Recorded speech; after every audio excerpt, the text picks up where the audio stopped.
off the bat, you see what's happening. They're folding the product already. It's a baby. So, right, someone said, why wouldn't you stop, why would you stop scrolling and seeing a baby? Well, that's exactly correct. It's scroll stopping. You'd see a baby, and then you see someone's wrapping them up. And it's like, wow, that's unique. It's appealing, right? This is how the product works. So they're showing it out in the first video. Parents are going crazy for this new swaddle. Okay. I don't know. Well, what's a swaddle, right? Whatever. But it sounds like everyone's going crazy for it. So I might as well go continue watching the video, see why people are going crazy for it, because I want to go crazy for it too. This is how consumers think. Literally. Trust me, guys. I like run this through past my mom, my sisters, and everything. Everyone like does the same thing. 20% off, 30% off, 40% off. Everyone goes crazy. I literally tell my mom, they literally just bumped up the price to 50%, and then they dropped off 30% and you still bought it. She's like, yeah, but it's a good deal. I'm like, well, you're right. So if you marketers can learn this exactly the way my mom does it, she's going to buy. So anyways, and she's right. She's not wrong either, right? Because like I'm thinking in a marketing perspective, but she's not wrong. That's the best deal she got at that time.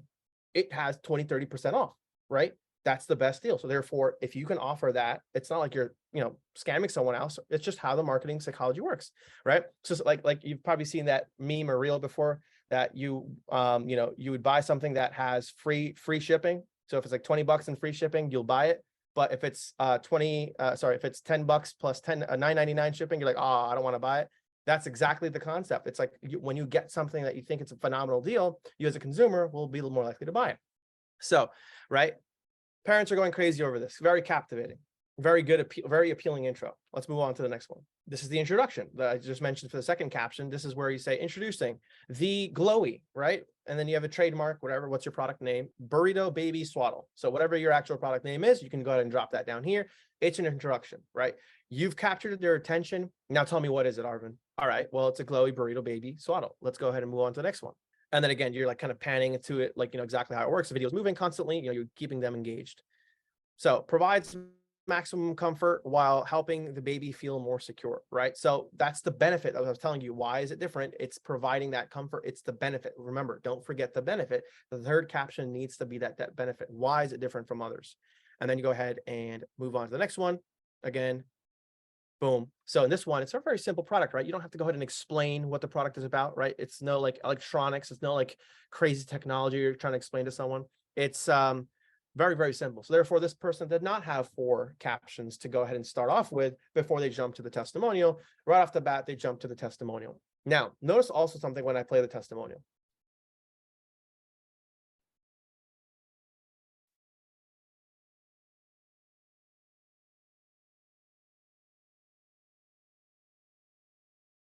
Look at the eye contact.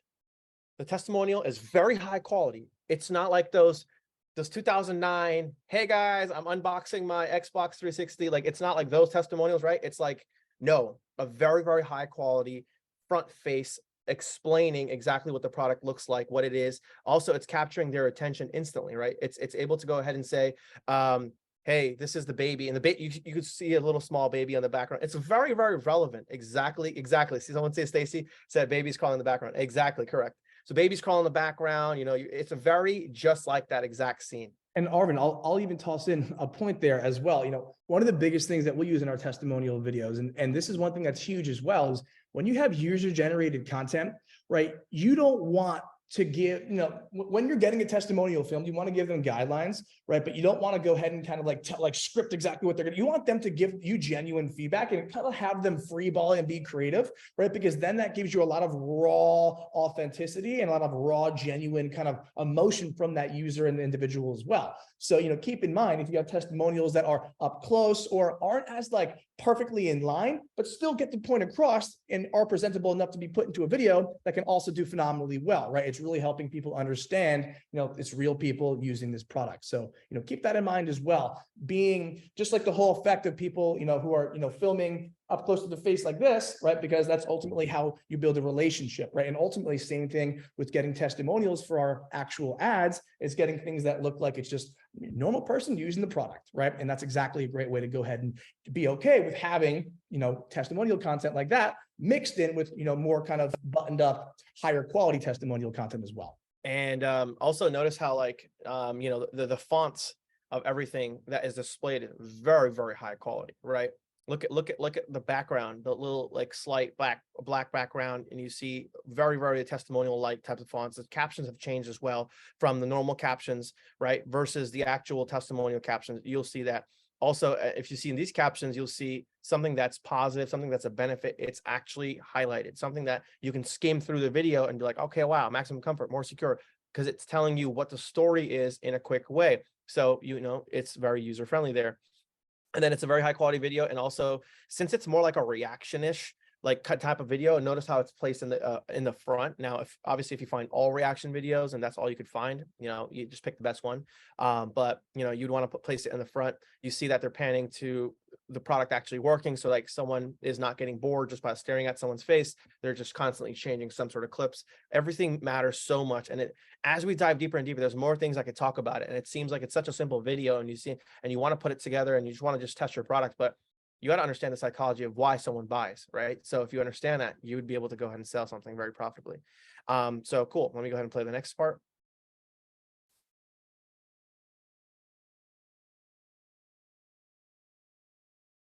Also notice something each time, like they're washing, like the captions of the audio, like they're actually showing what's going on in the background. It's very fluent as to what's happening, right? It's like you can say whatever you want, but if you're showing something like random in the background, it's not relating. That's again not creating a very good user experience. Like keep in mind, why do you watch a movie? Like so real funny, related, but like don't you ever think like, oh, you're watching a superhero movie, why doesn't everyone show where do they go to the bathroom? No one shows, do they go to start making food?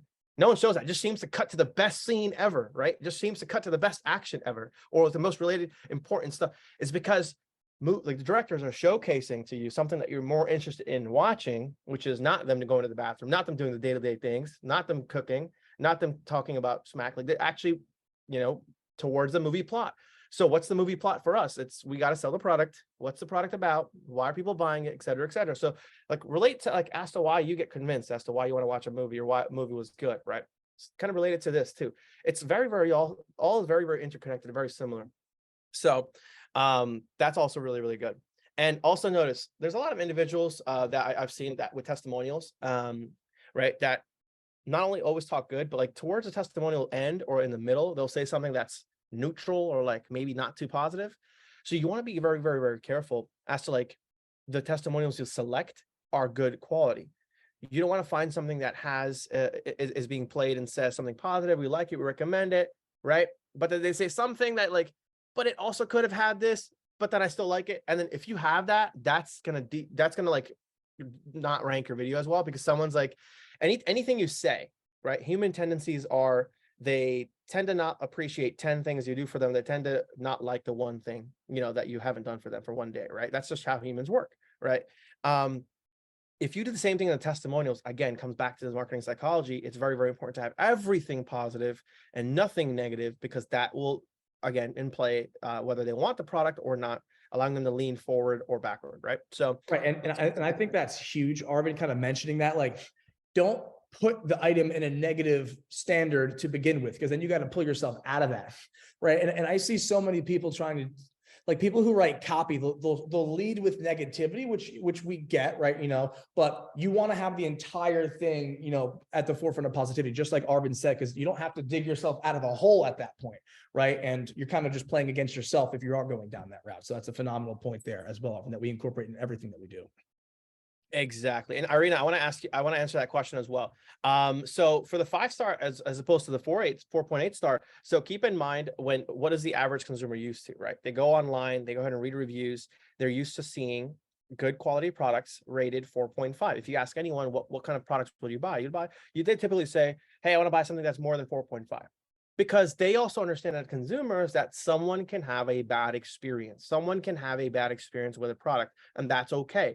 But doesn't mean the product is bad, right? So when we say 4.8 versus 5, is 5 is unrealistic. People know that you can change these things, you can monitor these things, you can remove. A lot of individual consumers, by the way, know that you can remove reviews, or you can delete reviews, or you can create a new Google profile or create a new landing page and change those reviews. You can do a lot of that, right?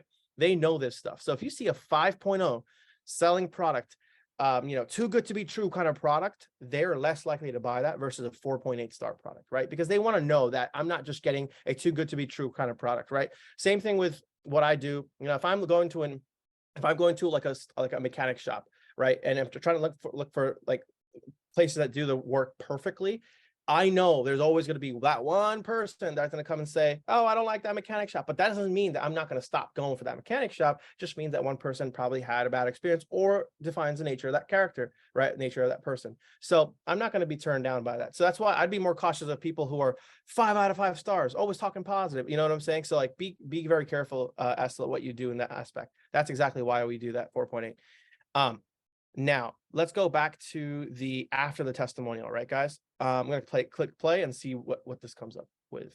Creates a cocoon-like feeling, helping the baby get a more peaceful sleep, right? Now look what you're doing here. You're talking about a benefit, right? This is an additional benefit, more things to say about the product. So keep in mind, they're only going to imagine the product as good as you are in portraying the product. Remember that. So you're portraying the product with using very, very high quality words, saying cocoon-like feeling, peaceful sleep, things that in their mind, they're like, wow, I would love that my baby gets some good sleep. If no one mentioned peaceful sleep, they wouldn't think about that, right? Now, if it's cocoon-like feeling, you've just described what that feels like, because you're the parent watching it. You're not going to go and sit in that little thing. You can't fit in it. So how would you know what it feels like? Well, I have to describe it to you as a marketer, what it feels like. And that's why that goes ahead and, explains what it feels like. And notice it's just a benefit directly after the testimonial. So notice how the second one also says offers great flexibility and spacious for the baby's hands and legs. Again, more things that you would want to worry about as parents. You're not just selling them a fleece kind of lined product. You're selling them all these other solutions, right? You're selling them the end result, right? You're selling them that kind of dream. Right. So offers flexibility and is spacious for the baby's hands and legs. Notice the scene changed, therefore allowing you to continue wanting to watch the video. You're not getting bored as a user. And Arvin, I'll just interject real quick, guys, for a cool point. This is a product that does well, right? And also for anyone who remembers, right, where we're doing 30, 40K plus a day with the teddy bear coat, this exact same material. Okay. Remember what I've said, guys, if we've seen winners in the past or products that have done exceptionally well, like we know I've done 30, 40K day with that teddy bear coat, we're going to say, okay, let's look at that material. The winning, like the reason it was a winner was because of the differential material, right? Therefore, look at that material on other goods now, right? Doing well. Same concept. You see a winner, where else can it be applied? Where else is it being applied? Where else is it not being applied that it can be applied? Keep these points in mind as well. Offers, so this is the second benefit, right? You can either go ahead and have a pain point and a benefit. Now a lot of people mentioned also, hey, Arvin, do you want to have a pain point? You want to be able to present a product in the light of a pain point as well to be able to solve that pain point as a benefit? Absolutely. And that will change from product to product. I don't like to say that that's very concrete. There's some products that's very, very hard to go ahead and derive a pain point from, right? So for example, if you're selling these like candles, it's it's very hard to come with a pain point. It's not a very clear pain point, right? That you can say, see here, this is a very compelling pain point of like sleep, right? You can create that pain point. Baby's not getting enough sleep. Baby's able to not get uninterrupted sleep. They're constantly, getting anxiety because they're not with the mother, right? The cocoon-like feeling makes them feel like they're with their mother, etc. So that's very easy to describe. And sometimes when you see products that are harder to describe the pain point, you can write only positive stuff. But if you do have products that you're selling that you can talk about the pain points, absolutely, but also phrase them in a good way, right? So talk about alleviating back pain, alleviating neck pain, like in a positive light, rather than saying, oh, stop getting tired of neck pain. Like this is like back to 2015 type of advertising, or TV type of advertising where they want to ask you questions or they want to shout at you or yell at you. Make it a little bit more pleasant, right? Same thing with here. You can say things like say goodbye to the excessive usage of screens in your captions as well, right? Because you're saying a pain point, but you're kind of saying it in a light of positive way because you're saying goodbye to that, right? Same thing in our ad copy. Very, very similar. And yes, Rich, this does not have any pain points. That's what exactly I was saying. You could either have one or not have one. wouldn't really change the effect of the video. And some products typically are harder or easier, depending on if you can derive a pain point very easily, right? So yeah, for example, for a photo frame, if you're having a photo frame that's just to hang up random pictures on the wall, right? It's very hard to create a pain point for that, things like that. Or if you have like those like cassette players that are like staticky as well, or like those disc players that are staticky, it's like, what am I going to say for the pain point? Very difficult to derive. So they're going to be always different to create the videos for. So has luxurious softness that helps provide comfort. Boom, you have another testimonial here as well. Now, notice that regardless of like this testimonial is not very low quality, but it's not as high as it could be like the first one, which is okay because we still haven't selected the low quality one. We still have a testimonial. It's not decreasing my perceived value. It's actually keeping my perceived value neutral, or actually, if not a little bit higher, because of the fact that I'm seeing another testimonial and you're seeing this. It makes me feel good because, and you see a baby's reaction. Guess what? You want to continue watching as well. And you have different shots, different angles of it, keeping the user busy. And then the same customer showing it out again as well. Cool. We jump back after the testimonial is done. Guess what we do? We jump back into the video and we talk about other benefits or other pain points, right? It says the removal leg pouches are convenient for diaper changes. Boom. Another objection that someone might have.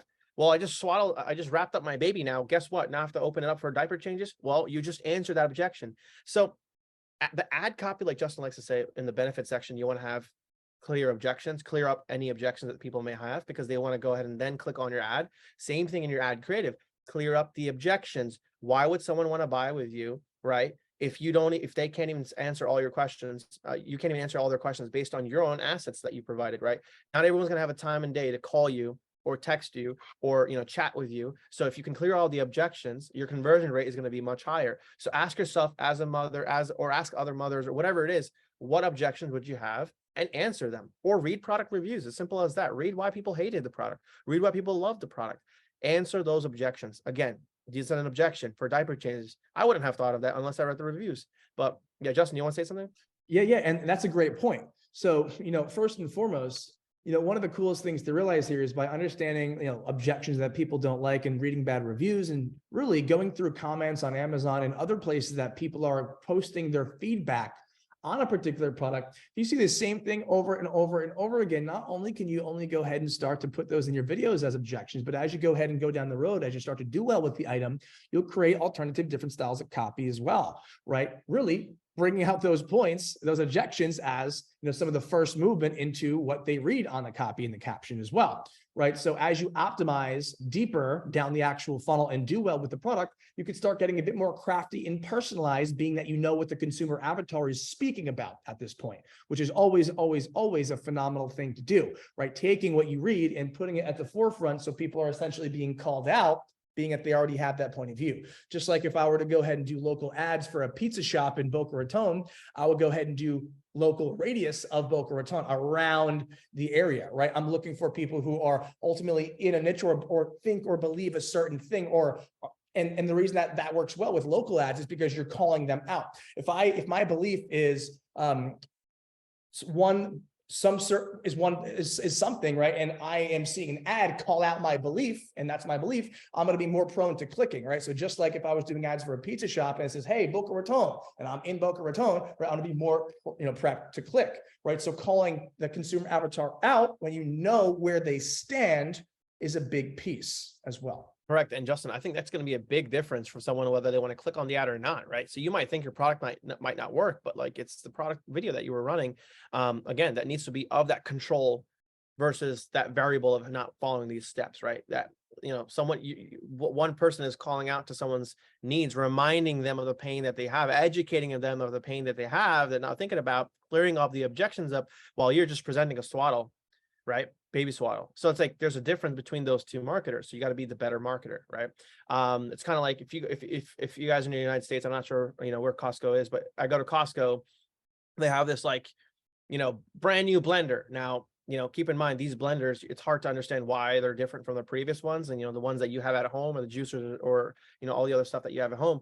but they give you that pain point, right? They're constantly talking to you. They're like, oh, you remember you have this, remember this, this is unfiltered, you have to clean this much up. They're constantly talking to you because they're educating you on the product, which is worth $400, $500. I understand that, but they're educating you. So educate everyone when you're trying to sell a product, and this will allow you to go ahead and be able to sell this and be very relatable to the individuals you're trying to sell it as well. Breathable, all right. Hypoallergenic fabric is delicate on sensitive skin. Again, something that you wouldn't think of. Like, it's talking about something that you would have missed, right? Does the product is it breathable? Does my baby feel suffocated, claustrophobic, whatever it is, or is it hypoallergenic? Like, what if my baby has allergy? Whatever it is, is it also going to promote that, right? Is it delicate? Is it on sensitive skin? Maybe my baby can get rashes. Like, so many questions you're asking, but you as a marketer needs to be presenting that. And it's super, super important. So you might think this video is pretty basic, right? But actually, if you dive deeper and deeper, like Alexander said, you'll see everything is done for a reason, right? Every little quote, every little caption, every little word is done for the exact reason of selling the product. And also towards the end of the video, I will mention it. And then help the little ones enjoy tranquil nights with the swaddle. Again, very, very beautiful. Boom, jump to the call to action. The call to action is towards the end. Notice how I said we need to have 3 testimonials, but this video only had 2. That's totally okay. Notice what the modification was done when it only had 2 versus 3. When it had 3, typically we have the first 3 captions, right? You have the captivation, intro, and then you have the product benefit, main differentiator. Then you have the testimonial 1. Then you have benefit, pain point, or benefit, or pain point, however you want to do it. And then you have the third testimonial, right? Sorry, second testimonial. And then you have, again, 2 more clips. And then you have the outro, and you have a call to action clip. In this one, there was 3 in between each testimonial because there weren't any third testimonials. So even if you have a lack of testimonials, guys, they're still able to go ahead and create very, very high quality videos as well.